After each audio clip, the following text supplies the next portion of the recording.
Почитувани гледачи, добро утро уште еднаш за сите вас кои сега се вклучувате на каналот на К3 телевизија. Ова е вториот дел од утринското издание, од утринската програма Нов ден. Како и вообичаено што е, секогаш имаме гости и актуелни теми, кои на наш начин се трудиме да го задржиме вашето внимание, а што е уште многу поважно, да ве информираме и советуваме за се она што е важно, посебно во секојдневниот живот. А со таа цел и денеска ќе зборуваме во светот на медицината. Нашиот гостин денеска е доктор Андреј Петров, дерматовенеролог при клиничкиот центар Аџибаден Систина од Скопје. Добро утро. Добро утро. Како сте, доктор? Добро, благодарам. Дали е студено во Скопје? Па Скопје е студено, да. Знае маглата да така, направи по-студено. Да направи проблем. Така. А темата за која што денес ќе разговараме е трансплантација на коса. Еден проблем, горлив проблем да кажеме, посебно кај машката популација, нели? А и многу чест. Да. Опеѓањето на коса и челавоста. Кои се причините? Генерално има различни причини за опаѓање на косата кај луѓето. Она зашто најчесто ние зборуваме за она, да кажам, природна келавост или нормална келавост, која се јавува како резултат на генетика на наследниот фактор. Наследниот фактор. Такви се гените кои диктираат да некој човек биде без коса или со помалку коса, таа да почне да опаѓа. Да речеме, некои луѓе наследуваат гени за одредена боја на очи, за одреден тип на кожа, така наследуваме и за тоа каква коса ќе имаме. Тоа е нешто што е диктирано од гените, инаку се работи за хормонална стимулација. Значи, машкиот хормон тестостерон е тој што доведува до испаѓање на косата кај луѓе кои имаат едни посебни на површината една обвивка на влакното за која може да се врзе тој хормон и на тој начин да предизвика позасилено опаѓање, бидејќи косата опаѓа кај секој човек. Така. Значи тоа не е ексклузивно право само или нешто што се случува само кај некој. 50 до 100 влакна секој ден се смета дека е нормален процес на опаѓање на косата. Меѓутоа има луѓе кај кои значително повеќе од тоа опаѓа и тоа доведува до видлива келавост, која поминува низ повеќе фази. Значи, таа може да биде, како што спомнавте, кај мажите, меѓутоа се случува и кај жените. Така. Кај мажите оди во некои 6 или 7 стадиуми, кај што завршува на крајот со само еден тенок појас на коса на тилот, позади на главата. А започнува вообичаено на делот напред на залистоците на челото, уште после пубертетот. Најчесто најзасилено изразено околу 30-та година кај мажите и е еден процес кој може да се успори со одредени медикаменти, со одредени лекови кои ги користиме и одредени други процедури кои се користат, меѓутоа не може да се спречи. Значи може да се забави, не може да се спречи. Да. И е прогресивен. Значи не може да кажеме дека можеме да го закочиме во одредена фаза, па ете одреден дел од косата остане сочуван. Гените се тие кои диктираат како тоа на крајот ќе изгледа. Меѓутоа денешната медицина има решение и за тие работи. Покрај тој тип на опаѓање на косата има и други типови на опаѓање на косата кои речеме се од различни имунолошки причини во организмот, ние како кругови кои ќе почнат да испаѓаат на косата. Може да се од инфекции некои што ќе настанат, кои треба да се препознаат затоа што тие се третираат некои од нив многу едноставно, со одредени лекови за третман на инфекцијата, да речеме ако постои, некои од нив потешко заради тоа што причината, особено кај овие имунолошките, не е позната. Не знаеме.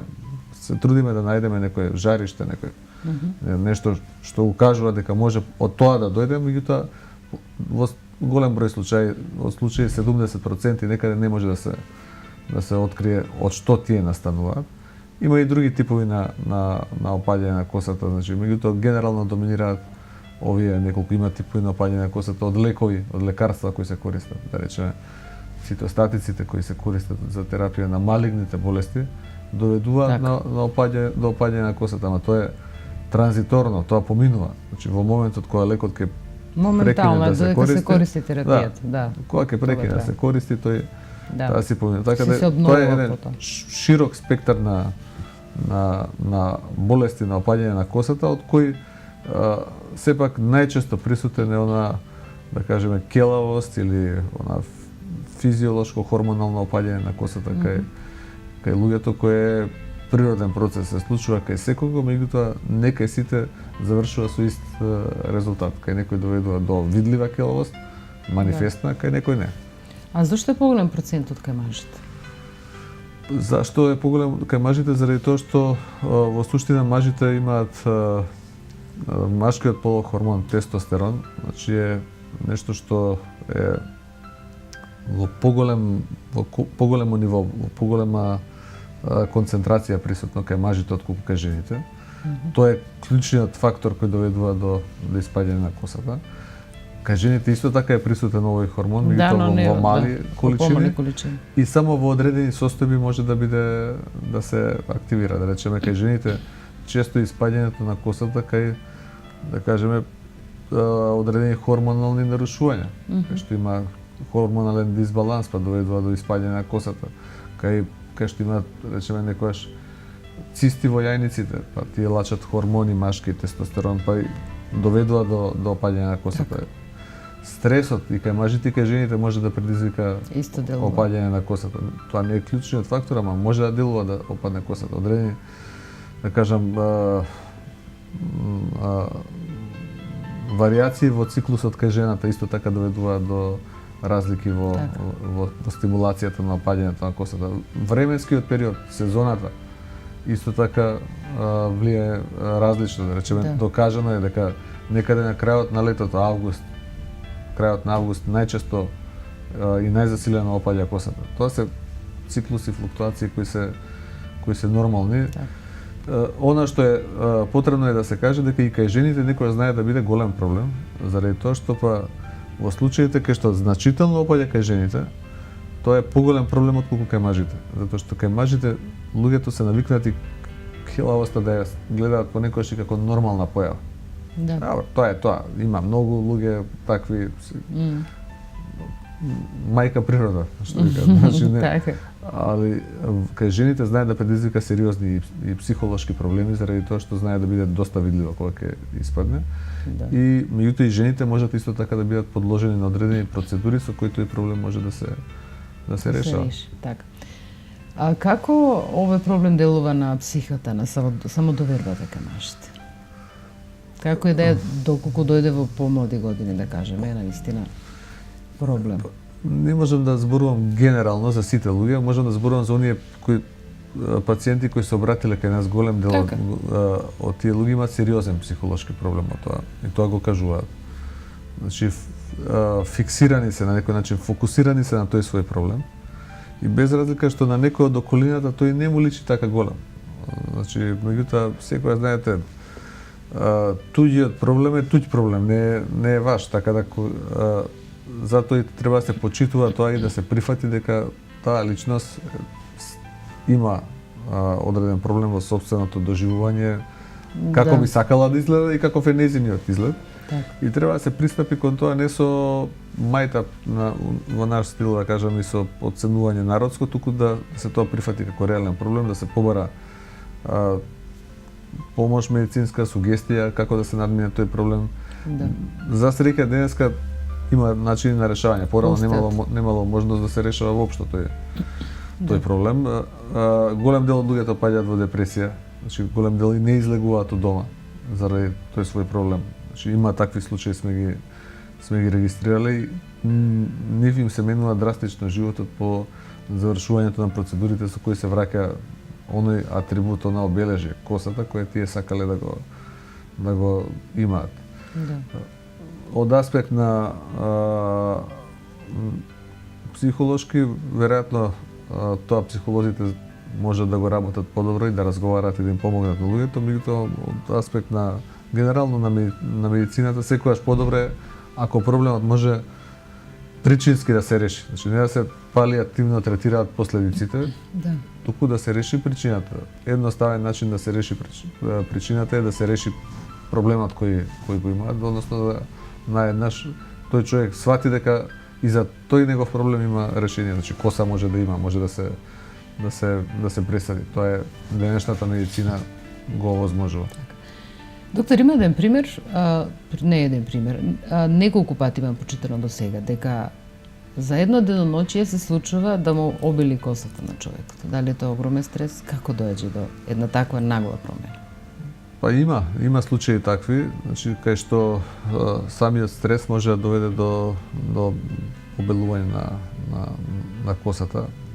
Силен, интензивен стрес. Што делува на косата? Зошто обелува косата? Каков е тој процес? Суштина, обелувањето на косата е процес кој исто така е генетски диктиран. Значи, кај некои луѓе обелува, кај некои не обелува косата, кај некои порано почнува да обелува, кај некои во подоснежните години. Значи, во суштина навлегува зголемено количество на кислород во влакното и тоа на некој начин ја доведува до обелување на косата, зборувам за механизам кој природно се случува со тек на годините.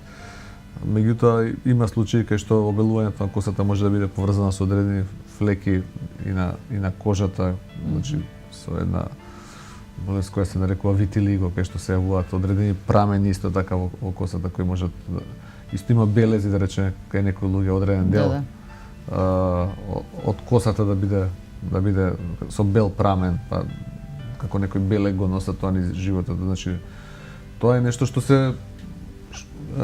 се случува и што е исто така генетски диктирано. Меѓутоа интензивниот стрес не е јасен до крај механизмот на кој го предизвикува тоа, може да предизвика обелување на косата, исто така како што стресот може да предизвика и опаѓање на косата. Така.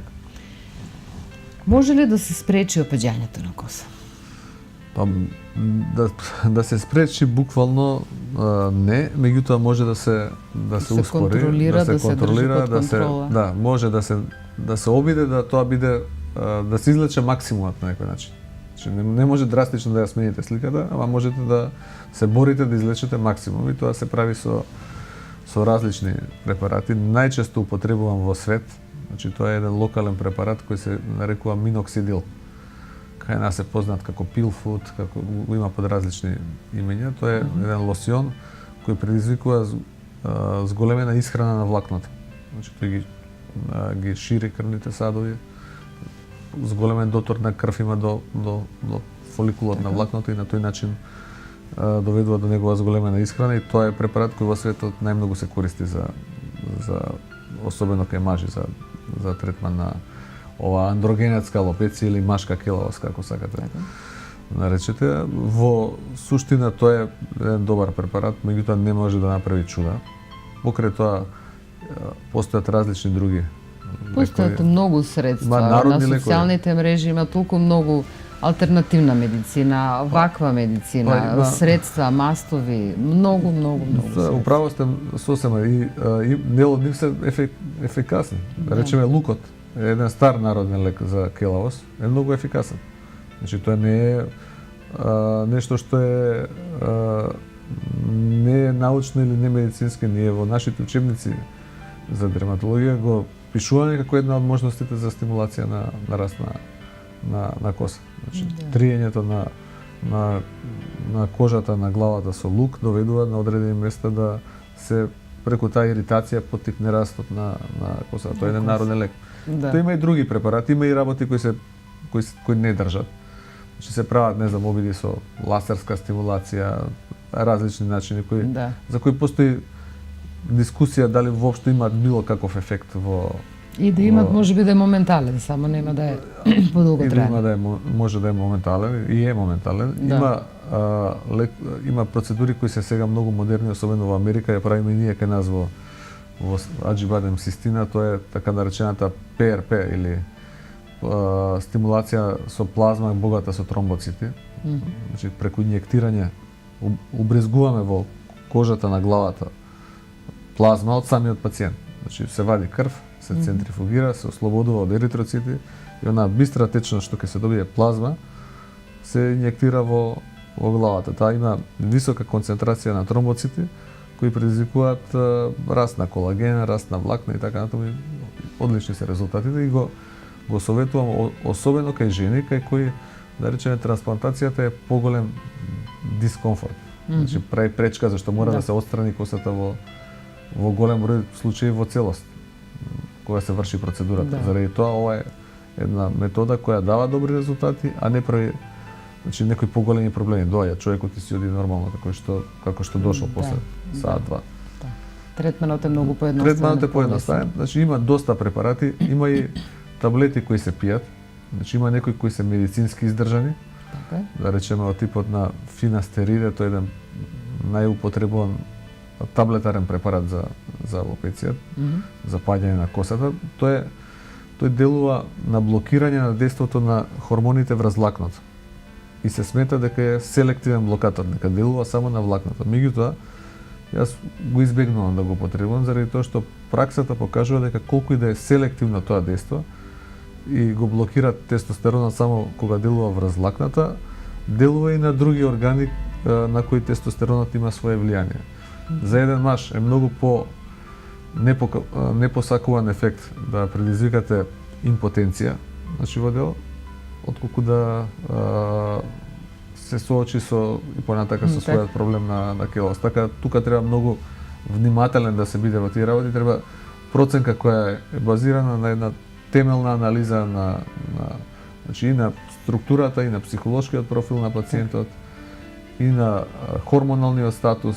Значи има повеќе работи, некаде се даваат и кортизонски препарати. Јас советувам на сите да ги локалните можат да ги употребуваат времено. За оние што се пијат таблети или инекции да се боцкаат, може локално да се боцка понекогаш. Значи во главата, во кожата, меѓутоа да не се пијат таблети заради тоа што ти имаат времен ефект, како што кажете, козата потоа повторно испаѓа, а несаканите ефекти што може да ги направат во стилот на, да речеме, може шекер да покачат, може не знам, на коски да делува да удари, може на очите да делува штетно. Сето тоа може да има и несакан ефект. Заради тоа треба да се биде многу предпазлив, внимателен. Ајде да направиме ни една музичка пауза и продолжуваме со разговорот.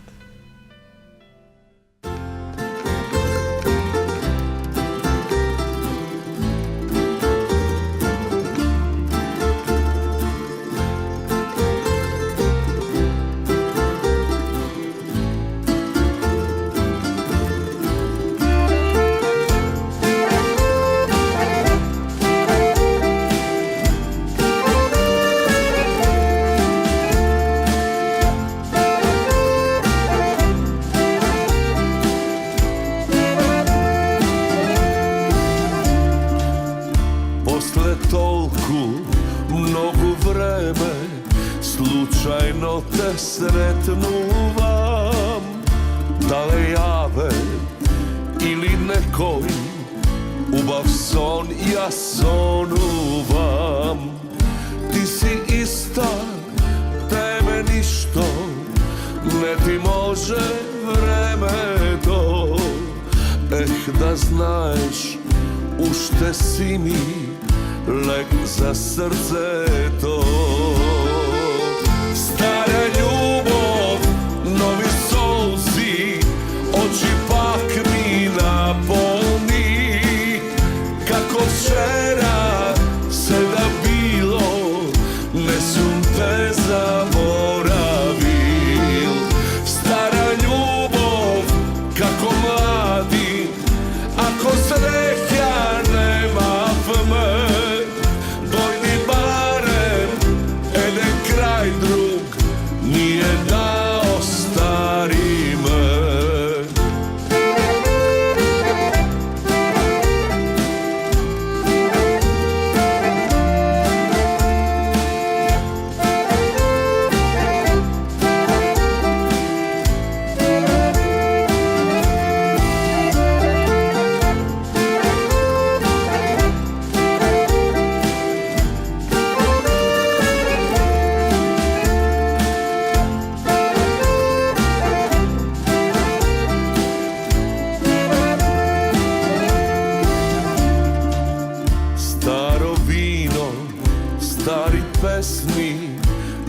сега ме тешеја, место тебе ова срце тие ми го топлеја.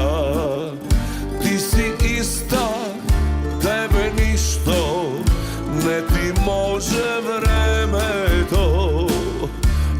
Да знаеш, уште си ми лек за срцето. Стара љубов, нови солзи, очи пак ми наполни. Како вчера се да било, не сум те заборавил. Стара љубов, како млади, ако среќа немавме, дојди барем еден крај друг, ние да остариме. Стара љубов, нови солзи, очи пак ми наполни. Како вчера се да било, не сум те заборавил. Стара љубов, како млади, ако среќа немавме, дојди барем еден крај друг, ние да остариме, ние да остариме.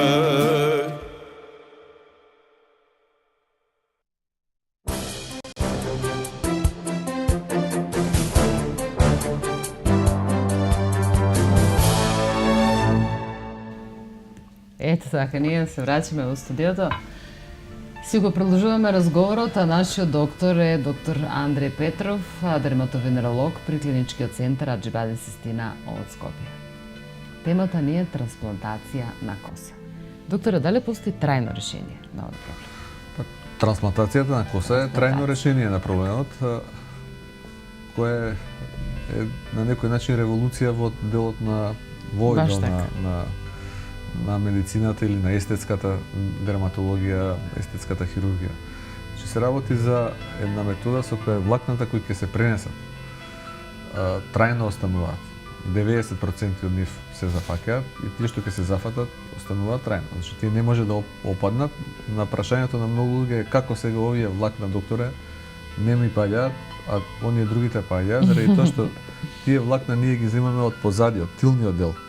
Во тилниот дел нема рецептори, тие омотачи на површината што ги кажувам за кои се врзува тестостеронот. И заради тоа тие влакна не опаѓаат, не од други причини. И бидејќи ние од тие влакна префрлуваме напред на делот на кај што има потреба, заради тоа се случува да тие не опаѓаат. При тоа многу е битно да се направи еден добар план.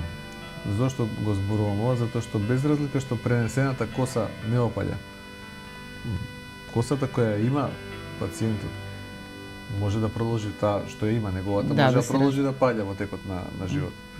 Заради тоа не е баш препорачливо кај премлади луѓе да се прави трансплантација, заради тоа што се очекува дека се уште кај нив косата во текот на животот ќе испаѓа и дека тоа што ќе се пренесе со трансплантацијата на коса нема да биде доволно да го покрие и оној дел што ќе падне. Кај има луѓе кои инсистираат, да речеме, има луѓе ќе дојдат и кажат, докторе, да, ја имам 19-20 години, ама толку јако ми испаѓа косава, ја не сакам да бидам тотално келав, па потоа да ми пресадувате коса, па сите да знаат дека скроз ми опаднала. Да, додека е млад да го направи тоа, да. Така да треба да се прави еден баланс помеѓу и тоа држи. Значи, вие не можете да чекате да скроз испадне, затоа што можеби ќе биде и толку слаб и донорскиот дел позади да не може да се направи. Значи, за да се прави трансплантација треба да има еден солиден појас позади на телот од кој може да се излечат влакна. Доволно многу за да се пресадат, а доволно многу исто така за позади да не направиме проблем на тилниот дел, да таму го оставиме човекот без коса, заради тоа што 30% од тие влакна што ќе се извадат не растат во понатака во тој дел и се покриваат со остатокот од косата кој го има позади. Така да се работи за трајна метода, значи кај таквите луѓе им кажуваме дека можеби ќе треба да се направи кои сакаат порано, да направам дека можеби ќе треба да се направи уште една во текот на животот, што не е забрането, напротив. Тоа може да се направи. Да. Кај луѓе кај кои килавоста е многу напредната, тоа е некој 6-ти, 7-ми степен спрема Хамилтон, се градира тоа, се степенува, им кажуваме од старт дека треба 2 трансплантации. Една, да речеме сега, и една по година ден. Значи, заради тоа што може и така. Може и така, особено таму кај што е напредната широка килавост, која не може да се реши во еден замах, заради тоа што треба многу влакна, нема од каде да се извадат тие, а не може многу во една сеанса да се извадат, затоа што би предизвикале проблеми. Да. Така да и такви пациенти имаме, значи луѓе кои со тоа се на некој начин го прифаќаат и во првиот дел се прави вообичаено во предниот дел интервенција, пошто фронтално е секогаш луѓето ги доживуваме од напред на прв поглед, а потоа се наставува и во оној дел позади што е на темето и така натаму таму каде што исто така има потреба за да се добие вистинската слика. Така да трансплантираните влакна се трајни, но тие не спречуваат да постоечките претходно влакна продолжат да испаѓаат со одредена динамика во текот на животот. Значи, тој што ќе направи трансплантација на коса може да биде сигурен дека тие пренесени влакна што ќе се фатат се трајни, нема да испаднат. Тие во рок од 6 месеци се обновуваат и се заменуваат потоа со обични нормални влакна како и сите други кои имаат животен век некаде од 2 до 3 години. Секое влакно после 2 до 3 години испаѓа на негово место расте ново. Значи тоа е природниот циклус на раст на косата кој трае некаде на главата за влакната од 2 до 3 години, тоа е процес кој постојано трае. Така да кај некои, значи луѓе сугерираме дека може да се направат и 2 интервенции, иако пренесените влакна се трајни. Така. Дали има категории кои мажи може да направат трансплантација на коса? Генерацијски рековте. Да, генерацијски, значи ние сме правеле од 18 до 70 години. Така. Значи има луѓе кои и во подоследешниот период сакаат да бидат да имаат убав изглед, да делуваат младо и тоа знаете како не можете да го тоа да го декуражирате некој човек што сака да има активен живот, значи денеска животниот век кај многу луѓе доста подолг од она што било порано. Значи и сака второ начинот на живот, комуникацијата, социјалните комуникации, бизнисот, сето она што се случува е различно од некој претходен период на живење. И тука исто така го правиме интервенции. Битно е човекот да е здрав, да има здраво срце, да важат сите оние услови како и за секој друг оперативен зафат. Пред интервенцијата му правиме тестови рутински како и при секоја друга операција. Не знам, хепатит Б, ХИВ, СИДА, за да истичиме можност од постоење на некој тие. Инаку сето друго спаѓа во услови. Колку време трае постапката? Некаде околу 6 сати трае постапката. Народски кажано е доста пипава работа, затоа што овие чекор по чекор, мислам, влакно по влакно се пренесува, ја прават повеќе луѓе, затоа што не може еден да ја заврши, некаде тимот кои работи се 4-5 луѓе кои учествуваат во таа постапка. При тоа пациентот е во локална анестезија, значи не е опиен, не има општа анестезија, тој е свесен, комуницира, зборува, може да се јави на телефон, ако сака, гледа телевизија, значи долго трае, да. Затоа што долго трае целата метода и тоа е начин со кој луѓето не чувствуваат никаква болка, нема болка. Се дава локална анестетик и е една доста прифатлива метода. Често пати кога се мислат некои од нашите пациенти или доаѓаат на консултации кои за трансплантација на коса ние ги нудиме како бесплатна можност во болницата, кај оние што доаѓаат да се консултираат за операција за трансплантација на коса. Значи, често пати им скренуваме внимание на пациентите, на оние кои се мислат дали да направат, дали не, дека тоа е, народски кажано, со една компарација, дека и пред 50 на години, или не знам, може би повеќе, било нормално да си без зъби. Заради тоа што не биле толку совршени методите, не знам, не сум експерт во таа работа, на протетика, на импланти и така натаму, сето на што денеска се прави, било нормално. Кога ќе се истроши природното и веќе ништо нема. Ќе се истроши природниот материјал, ќе се извади забот и толку. Денеска е сосема неразумно и неприродно човек да биде без зъб. Значи, така и мислам дека за едно 20-30 години од сега ќе биде сосема нормално да секој човек што има проблем со келоас да дојде да трансплантира коса. И сега е тоа значајно присутно. Меѓутоа мислам дека ќе оди се уште во тој правец ќе се развива целата таа работа. Исто така како што денеска да речеме се прават голем дел интервенции за, не знам, отстранување на одредени помагала, очила, гледате сите овие. Значи светот оди кон се олеснува животот, да. Тенденција да го олесни животот од секој аспект и тоа не е помодарство. Тоа треба да се прифати како еден тренд на живот кој е... Не мора да заврши животот кога ќе почне да се губи видот, ќе опадне косата или ред некои кога природните, да кажам овакво, капацитети на организмот ќе се трошат. Так, сигурно. Каков е третманот и кога се видливите првите резултати? По трансплантацијата, по целиот тој процес? Како е постапката по тоа?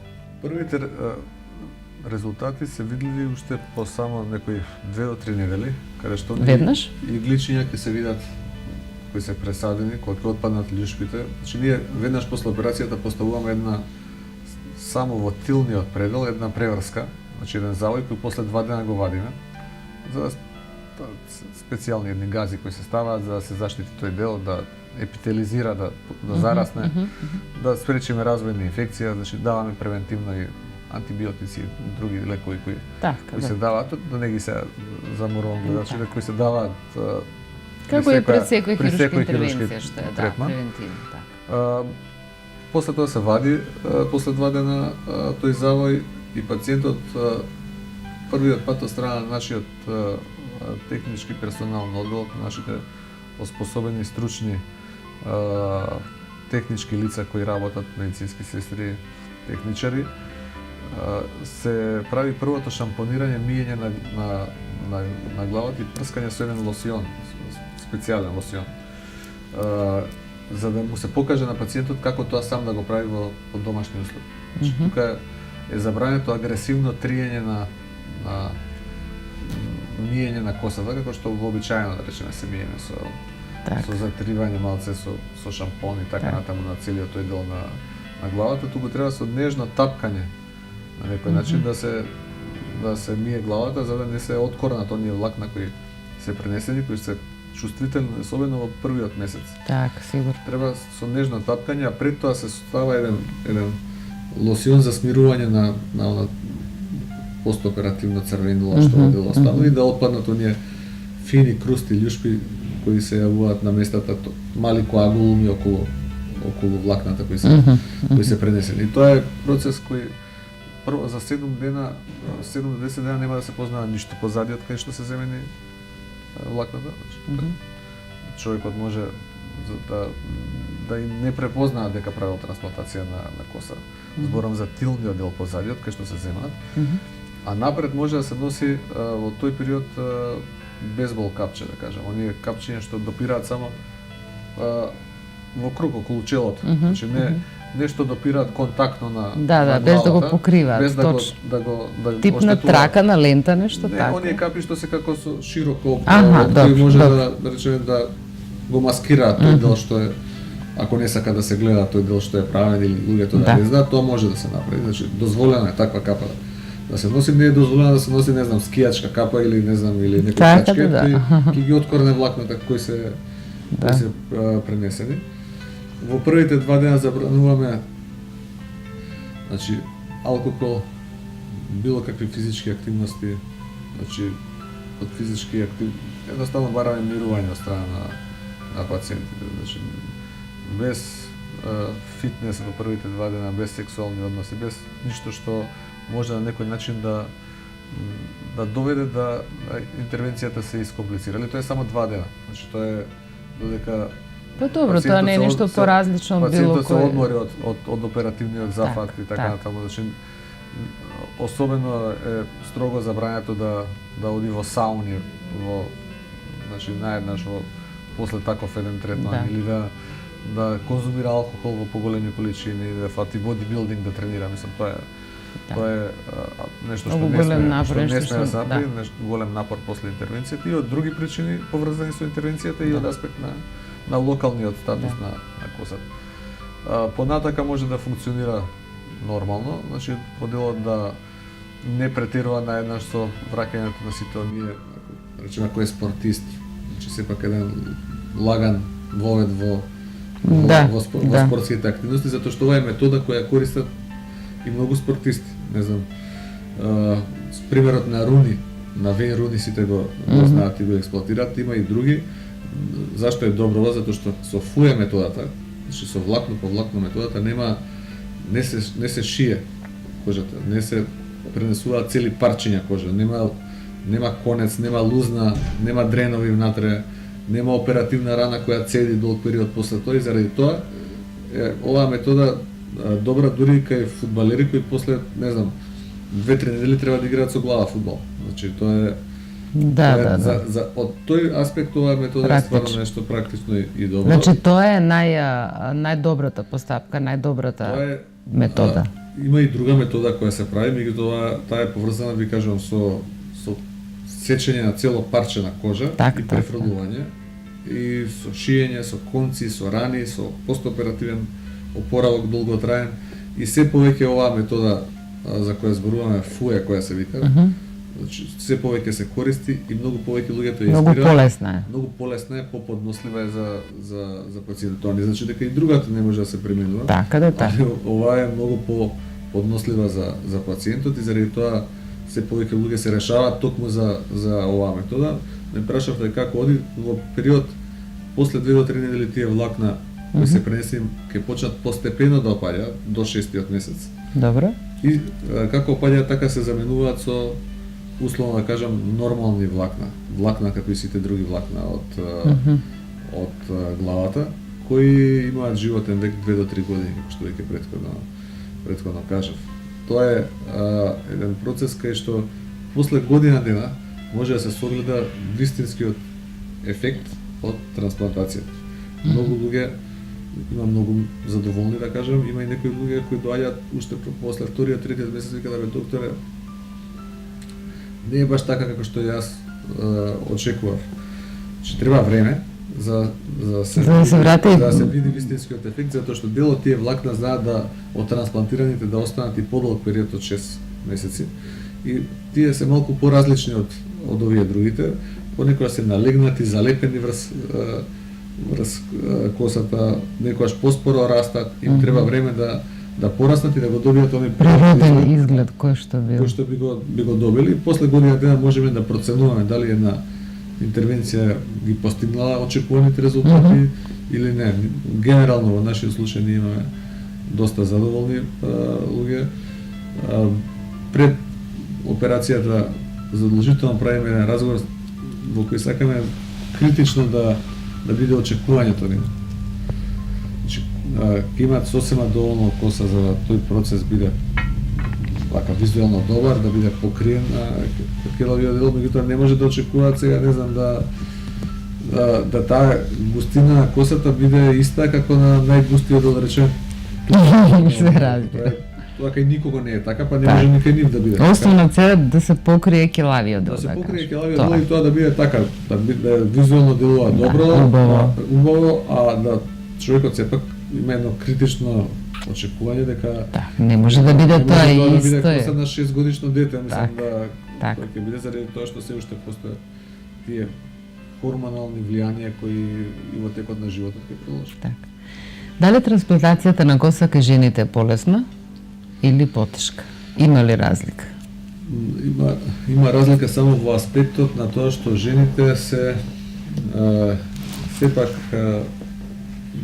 кај нив не велам и за мажите дека не е, меѓутоа за жените убавината е важен аспект на личноста. А кој е најважен?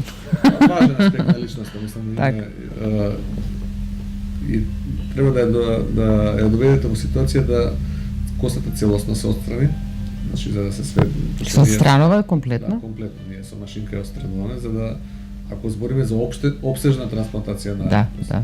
Ако збориме за фрагмент делче, тогаш можеме од само еден дел да земеме, па со другиот дел од косата незина ќе биде тоа Да се покриено, покриете, да. се гледа и тој дел да го префрлиме таму каде што има потреба. Ако е само мал некој круг или некој делче, сме имале такви случаи, тоа успешно го правиме.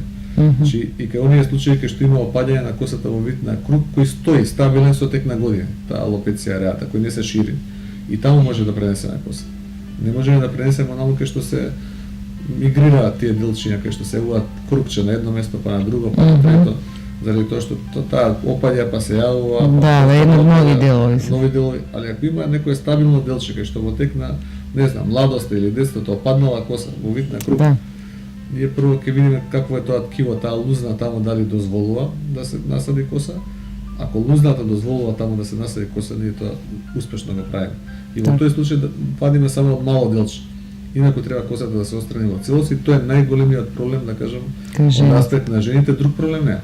Значи интервенцијата е иста, жените дури се и похрабри од мажите при интервенциите се. Најчесто жените се храбри, многу похрабри. Наши кажува дека се многу полесно го поднесуваат тој дел на интервенција. Таа не е болна метода, меѓутоа луѓето различно реагираат. Психолошки делува повеќе, да. Жените се спремни подсвесно повеќе да се жртвуваат. Од наше искуство барем. Така. А во суштина проблемот со отстранувањето на косата е единствениот проблем. Заради тоа се решаваме кај жените прво за ПРП метода, кај што можеме со тоа да предизвикаме резултат, имаме добри резултати со ПРП.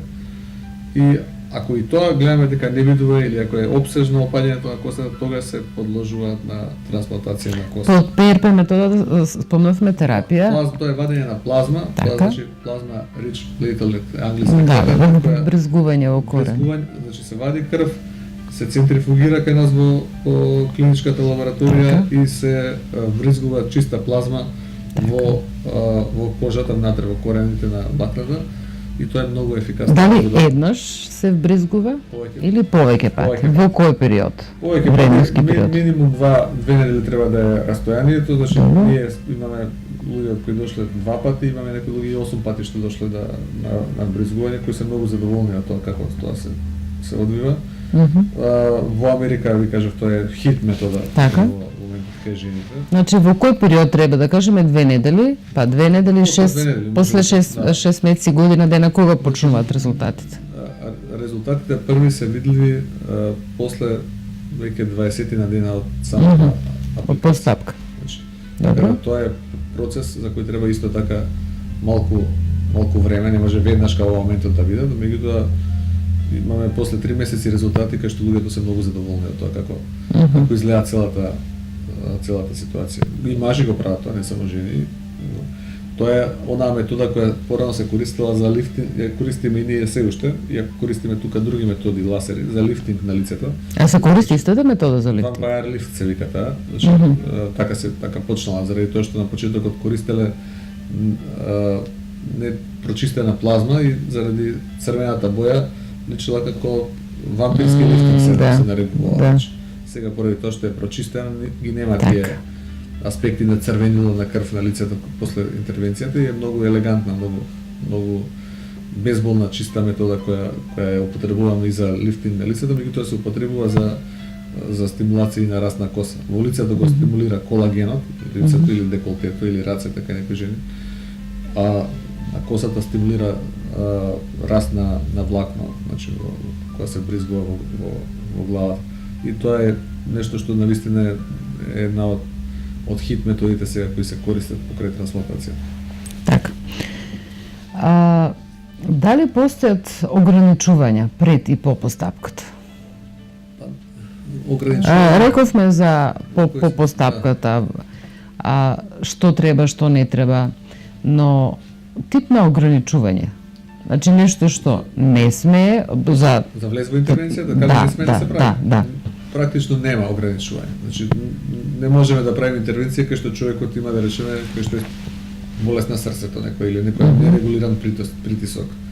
бидејќи се дава анестезија, сепак се дава трае интервенцијата, може да се случи што е нормално малку покачување на притисокот, тахикардија при интервенцијата. Како и пред секоја хируршка интервенција, значи разговор со анестезиолог, лабораторска подготовка и доколку има некој друг проблем, значи здравствен. Ако има некаков друг здравствен проблем, тоа е веќе нешто друго. Значи нешто што не би го правеле. Друг тип на проблем нема. Она што им советуваме на кандидатите за трансплантација дека 20 дена пред интервенцијата не треба да користат миноксидил. Он е неупотребуван локален препарат за раст на коса, заради тоа што тој може да доведе до, да кажем, прави дилатација таму сега, значи прави одредени промени на релјефот на површината кои ние сакаме да ги избегнеме, а може да доведе и до појава на себореа, на оние љушпи на главата, кај луѓе што имаат таков тип на проблеми, не ја правиме, прво ќе изчистиме таа болест, па потоа одиме на трансплантација на коса. Че имаше еден дечко за скоро време, вика, многу ми се брза, сакам да брзо време, вика, не можеме да го направиме веднаш, заради тоа што имаше едни голема себореа, едни масни љушпи на главата, кои со терапија ги изчистивме за месец дена и после месец дена тоа го направивме. Беше екстремно задоволен, мислам, од процедура. Некојаш брзањето не е добра работа, затоа никогаш, не само некогаш, не може да се постигнат резултати за толку брзо време. Некогаш треба да се реагира брзо, меѓутоа суштина треба секогаш да се обмисли добро и да се изанализира ситуацијата. Месец дена до животот не е некој период кој не знам што значи, за да не може тоа да биде направено подоцна. Така. И тоа им го објаснуваме на луѓето. Значи има одредени предуслови кои треба да се исполнат, нема сериозни рестрикции, ограничувања од некој друг тип, не знам. Најбитно е тоа возраста, која може да биде широк диапазон, не знам, претходни некои состојби на пациентот, воопшто не се контраиндикација да се направи ваква интервенција. Не правиме, да речеме, кај што е нормално кај бремени жени, такви интервенции, тоа се некои вака ограничувања кои постојат. Се трудиме да методата која прилично ја отвориме, која прилично едноставна, меѓутоа да луѓето им ги кажеме сите аспекти за да имаат реалната слика, не сакаме да ги доведеме во заблуда од било каков тип. Доброто е што кај нас на нашиот оддел ова го правиме практично со помош на луѓе кои исклучиво само тоа го работат. Тоа се експерти од Турција кои доаѓаат од нашата болница. Значи не од некое друго место да ги се значи Аџибадем е огромен ланец од 20 на болници во Турција. Така. И дел од еден, да кажем, уште поголем ланец светски, меѓутоа ние ги користиме дел од ресурсите од таму од луѓе што само тоа што го прават. Само тоа е специјалност. И ние на некој начин им асистираме во интервенцијата, бидејќи дизајнирањето на отворите е најтешкиот дел практично во интервенцијата и тоа го прави колегата од Турција. Значи целиот друг дел на поставката, значи анестезијата, вадењето на влакната, нивната обработка, тоа е веќе рутина, да кажеме. Рутина во која нашиот тим од одделот учествува без проблем, меѓутоа дизајнирањето на влакната, значи на отворите, е особено погодувањето на аголот под кој влакното ќе расте е практично мајсторлукот тука. И треба човек кој направил многу, значи може да направи секој солиден, да кажем, доктор кој ќе се заангажира во оваа област на естетска хирургија и дерматологија да направи таква интервенција, ама ефектот нема да биде ист. Значи, тоа е како некој сега малце е груб пример, меѓутоа не е исто еден чевлар кој правил чевли со години и некој што прв пат тоа ќе го направи. Заради тоа гледаме да максималното задоволство на пациентите биде постигнато и во соработка со нашите колеги од Аџибадем од Истанбул, мислам дека возможуваме врвен квалитет на услугата кај нас.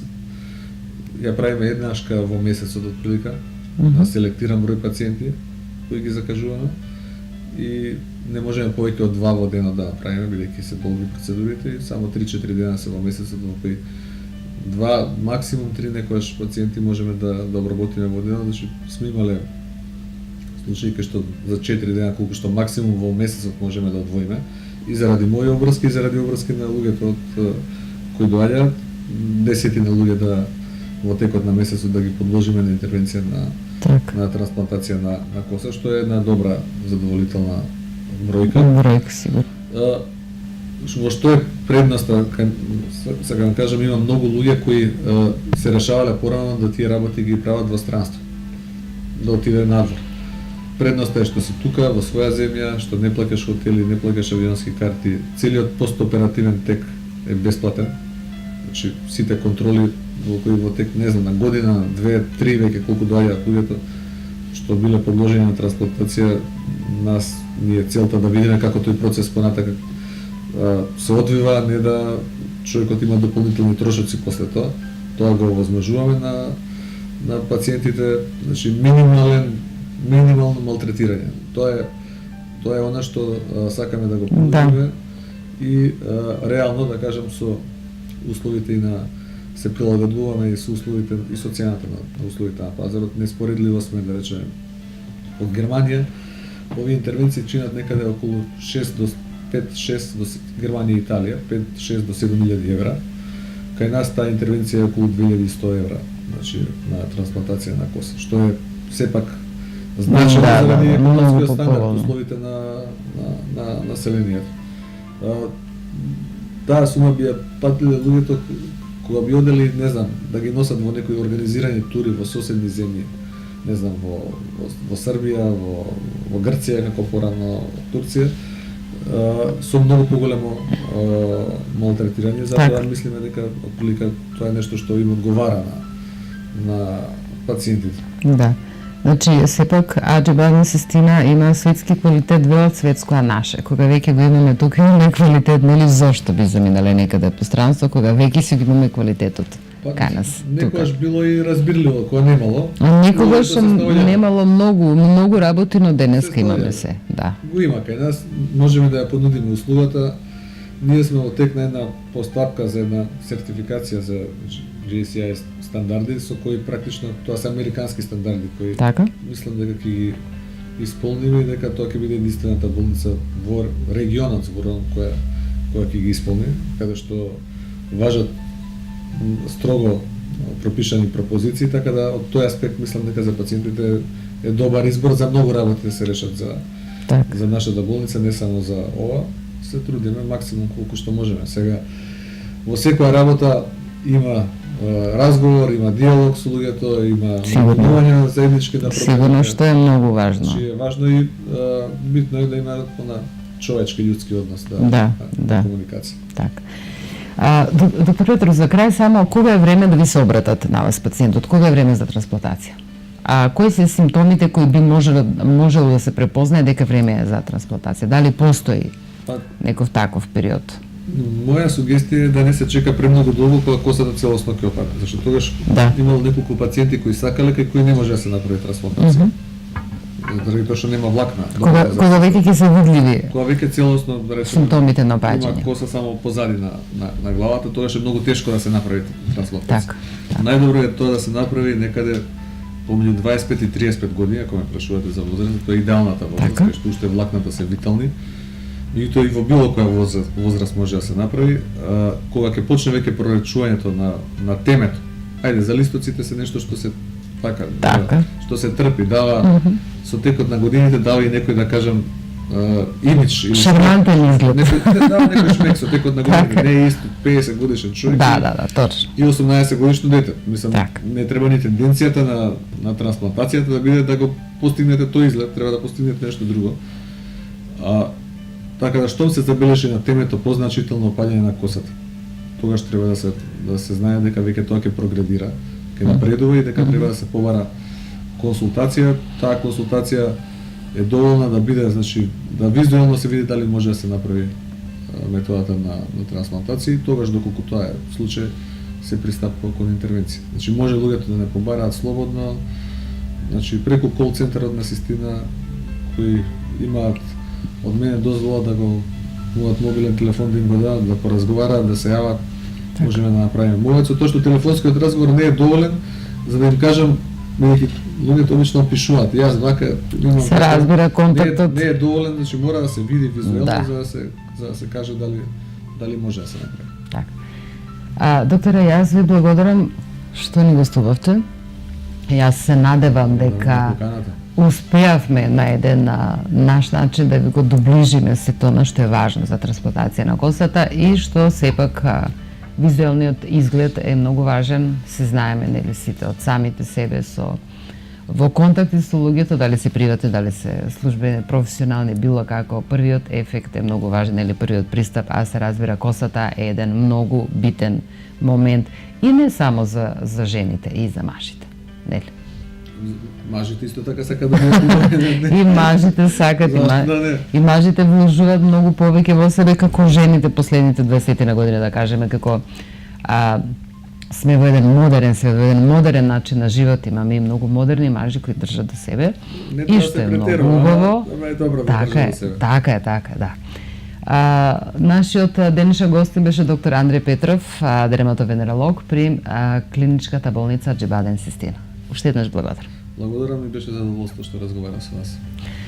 Почитувани гледачи, тука е крајот на денешното издание на утринската програма Нов ден. Се гледаме утре повторно во исто време. Имате убав и пријатен ден.